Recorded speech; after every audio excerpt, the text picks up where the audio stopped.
नमस्ते. आज आपण वाईट डिस्चार्ज योनी मार्गातलं स्त्राव त्याच्याबद्दल बोलूया. योनी मार्गातलं प्रत्येक स्त्रीला किंवा मुलीला थोडा स्त्राव होतोच. त्याचं उदाहरण देईन की जसं आपल्याला तोंड ओलं राहतं आपल्या थुंकीमुळे, म्हणजे सलाइवा म्हणतो आपण त्याला, त्याचप्रमाणे निसर्गानेच योनी मार्ग ओला राहावा म्हणून एक नॉर्मल वजायनल डिस्चार्ज असतो प्रत्येक स्त्रीला, आणि तो नेहमी पिरियड येण्याच्या आधी किंवा पिरियडच्या नंतर थोडा वाढतो. पण त्याच्याने काही त्रास मुलींना होत नाही. लोकांना असं गैरसमज आहे की त्याच्याने अशक्तपणा वगैरे येतो किंवा बॅक पेन होतो. तसं काही सहसा होत नाही.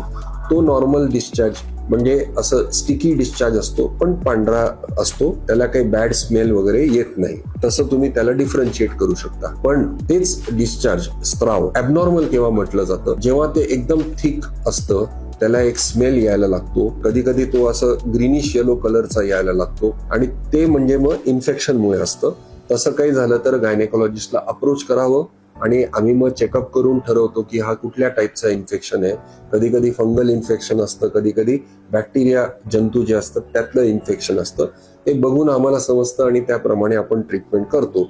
कधी कधी काही मोठ्या आजारांमुळे सुद्धा असा स्त्राव येऊ शकतो. ते आपले गायनेकॉलॉजिस्ट चेक करून पुढचं सांगू शकतात.